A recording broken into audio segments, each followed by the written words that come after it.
And that's why your powers make no sense. Well, Spider-Man, thanks so much. I had no idea I was so stupid. You're perfectly welcome. What's going on here? Oh, Cap, you missed it. I'm stupid. Did you know I'm stupid? No. This is all wrong.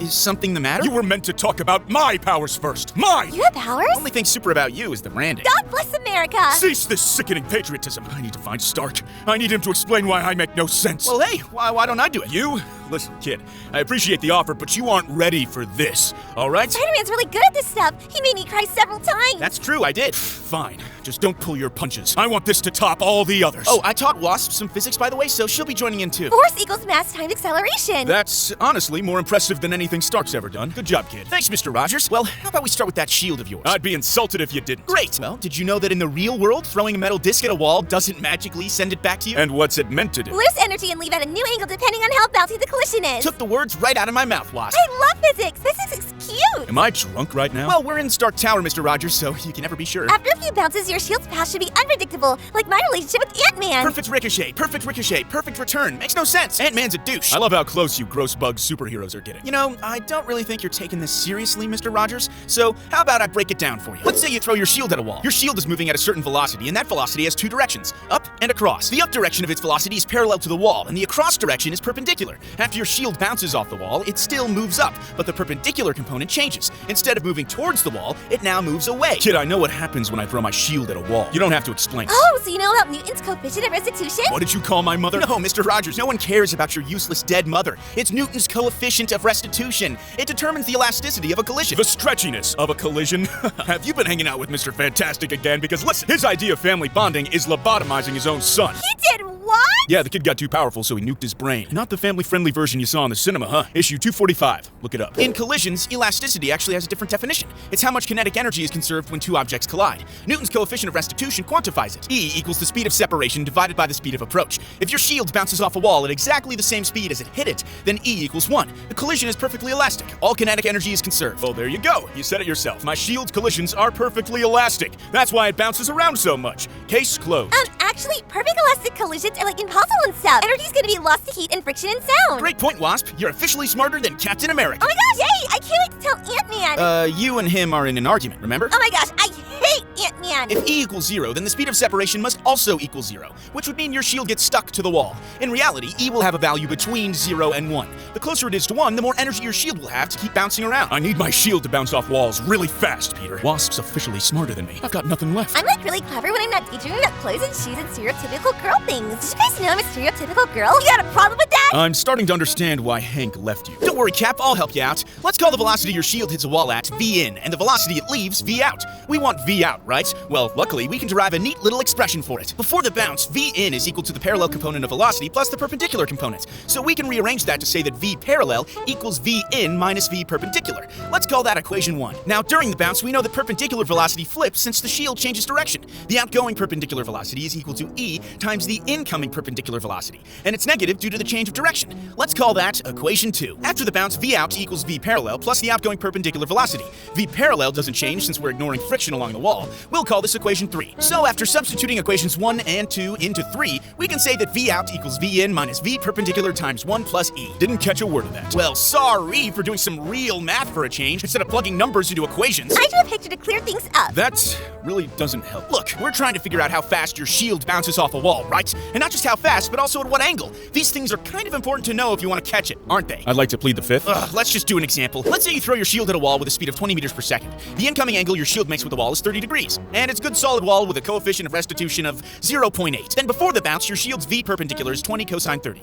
roughly 17.32 meters per second, and its V parallel is 20 sine 30, or 10 meters per second. Now, after the bounce, the outgoing V perpendicular is equal to 0.8 times 17.32, which is 13.86 meters per second. This is in the opposite direction, by the way, and V parallel is the same since we're ignoring friction. Instead of using that scary vector formula from the last side, we can just use Pythagoras' theorem here to calculate the outgoing speed. It equals the square root of V parallel squared plus V perpendicular squared, which is roughly 17.1 meters per second. And we can use trigonometry to work out the new angle to be around 36 degrees. My brain ain't braining. The point is, your shield got slower and its angle got wider, by a lot, after one bounce. Can you sort of see why it doesn't make sense for it to bounce around so much? All I see are your lies, Spider-Man. Are you with Hydra? What? Answer me, goddammit! Are you with Hydra? Are you? Are you? Hydra D's not! Your lucky Wasp was here to save you. Okay, I can tell that you're a little upset. So how about I work out how much energy your shield would lose, too? That would make me feel much better, yes. Kinetic energy equals a half mv squared. Now, after your shield bounces, its energy decreases. We'll call the factor it decreases by r. It's a number between 0 and 1. So the energy your shield has after it bounces is equal to the energy it had before times r. Making sense so far? Absolutely not, but please continue. Great. So we can make an expression for the energy it has after multiple bounces. So let's say your shield bounces k times. Then the energy it has after the kth bounce equals r to the power of k times the initial energy.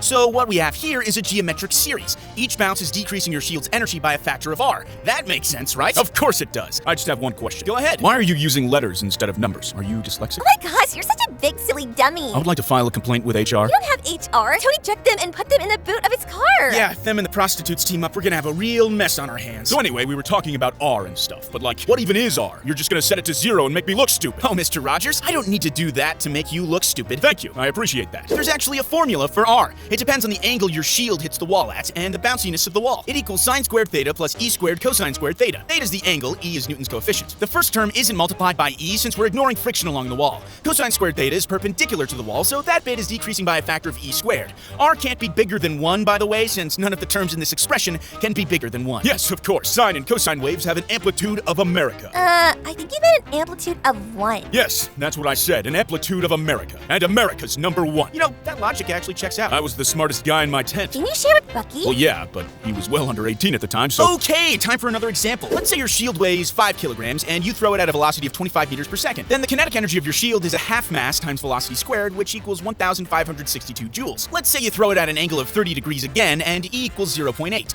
Then we can work out R to be sine squared 30 plus 0.8 squared times cosine squared 30, which comes out at around 0.73. That's kind of close to 1, which shows this wall is bouncy. After one bounce, your shield's energy is 0.73 times 1,562, which is around 1,141 joules. After two bounces, it's 0.73 squared times 1,562, which is 833 joules. After three bounces, it's 0.73 cubed times 1,562, which is 608 joules. Do you see a bit of a problem here? We're running out of space for E4, 5, and 6? No. Well, yeah, but the energy's decreasing. After three bounces, it's almost half. And this is a good wall. I don't like walls. They're like totally in your face and have zero chill. Aren't you going to help with this physics stuff, Wasp? Yeah, I would, but I kind of don't want I to. appreciate your honesty. Well, how many bounces until my shield has 100 joules of energy left? You can probably keep beating bad guys until then, right? Well, we know that EK equals R to the K times E0. We can take the natural logarithm of both sides and rearrange to get K equals the natural log of EK over E0 divided by the natural log of R. EK is the energy after the kth bounce. If we set that to 100, then we work out K to be 8.74, which means that it takes 9 bounces for the energy to be less than 100 joules. That's a speed of around 14 miles per hour, which is definitely enough to hurt a human-sized enemy. Well, it's settled. My shield makes perfect sense. It bounces around a lot, I admit, but never 9 times. If it keeps causing damage until then, what's the problem? You have a point, but remember, we've been very generous here. We're saying that the wall is very bouncy. We set E to 0.8, which got us an R value of 0.73. That's big. For a soft wall with an R value of just over 0.3, we can work out that on the third bounce, your shield will have an energy less than 100 joules. So you only have 2 good bounces. Whatever. Walls are usually bouncier than the numbers you use. In reality, you don't even bounce it off walls. It's off people's heads, shoulders, bodies. You can't possibly account for how bouncy all that stuff is. And your 100 joule number isn't even that good. Like, you sure as hell ain't hurting Iron Man with a 14 mile per hour shield. Don't you tell me what I can and can't do. I already beat Iron Man, goddammit. Iron Man could have totally killed you in Civil War. You're a big silly loser. Silence, insect. I'm not a bee, you idiot. I'm Wasp, or the Wasp, but I prefer Wasp. I didn't call you a bee. Oh, behave! Oh, she got you good, Cap. What the hell is happening anymore? You shouldn't just be able to block massive hits with your shield either. Like, remember when you blocked Thor's hammer? That made no sense. The impulse you'd feel is equal to the change in momentum of the hammer hitting your shield. And the average force you'd feel is the impulse divided by the time it takes the hammer to stop. Doesn't Thor's hammer weigh as much as the planet? Well, it should, but let's be nice and say it weighs just 10 kilograms. And that Thor swings it at 20 meters per second. I'm sure he could swing it way faster, but let's just be real nice. And the momentum of the hammer is 200 kilogram meters per second. Cap blocks the attack almost dead in its tracks. It's a really stiff collision. Let's say it took 0.02 seconds for the hammer to stop. Then the average force Cap would feel is equal to the change in momentum divided by time, which is 10,000 newtons. If Cap's shoulder is 35 centimeters behind the point of impact, then the torque he'd feel on his shoulder would be 3,500 newton meters. You gotta get those numbers up, kid. Those are rookie numbers. I'm peak human. That torque is over 10 times what elite athletes can handle. You shouldn't be taking that blow without a massive injury. But if you really want want me to get those numbers up, then let's say Thor's hammer bounces right back after hitting your shield. In that case, the change in momentum is twice what it was before, which means everything doubles. You'd feel 7,000 Newton meters of torque. Your arm would be ripped right off. And I've got super endurance. What'd you think about that? Your math didn't account for that, huh? Wasp, finish him off. Cat weighs 95 kilograms because he's like totally gross and fat and ugly. His weight is 931 newtons. The ground's pushing up on him with 931 newtons of force to keep his flabby body from sinking through the earth. The maximum frictional force in the ground is around 745 newtons, and that's like way smaller than the 10 to 20,000 from blocking Thor's hammer. So like the friction on the ground totally can't stop this. Cat should be thrown backwards like a big smelly sack of potato. Good job, Wasp. I just pretend to be stupid so people will buy me things. You minor superheroes don't know who the hell you're talking to. I'm Captain America, the first Avenger, the super soldier. I have no equal. You actually weren't the first Avenger. The first Avengers were the guys who found you frozen in ice. And you like suck. You're really stronger than Black Widow and Hawkeye. Even that's debatable. I'm a goddamn super soldier. What does that even mean? It means I'm peak human. That's not even impressive. A human is still capable of feeling all the forces we talked about, even if they are peak. Peak bones still break. Peak muscles still sprain. Do you have peak boots? Because if you don't, you should still be getting pushed backwards from all those hits. My vibranium shield absorbs the energy. No, energy doesn't just vanish. It needs to be stored or dumped. So it's either going through your body, breaking all your bones along the way, or it's stored in your shield, basically making it a bomb. That sounds really dangerous. Yeah, it does, doesn't it? Cap, where were you on 9/11? Listen, I appreciate the effort, but you guys messed this whole thing up. You clearly don't understand the nuances of my powers. What powers? You don't have powers. I have a lot of powers. What are they? Leadership? Morals? Wasp is a better superhero than you. What in tarnation? Wasp girl, does whatever a wasp girl can. You don't have the Shrinks strength of a down, gorilla, really speed of a small, cheetah. Peak guys human you sucks. And what the in hell are you wall. meant to be? Look Peak out, spider? because I'm the not wasp peak girl. anything because I have real powers. I'm going for a jog. No, that's a good point. Humans have good stamina. Well played, Rogers. Well played. It was super fun teaming up today, Spider-Man. I'll probably forget everything you taught me, by the way. I'd expect no less, Wasp. You know, if you weren't so totally insufferable, I'd maybe even take you out to dinner. Oh, yeah? And what would you buy me? Well, nothing. You'd be paying. You know, if you're so smart, then how come you're poor? Shut up, Wasp!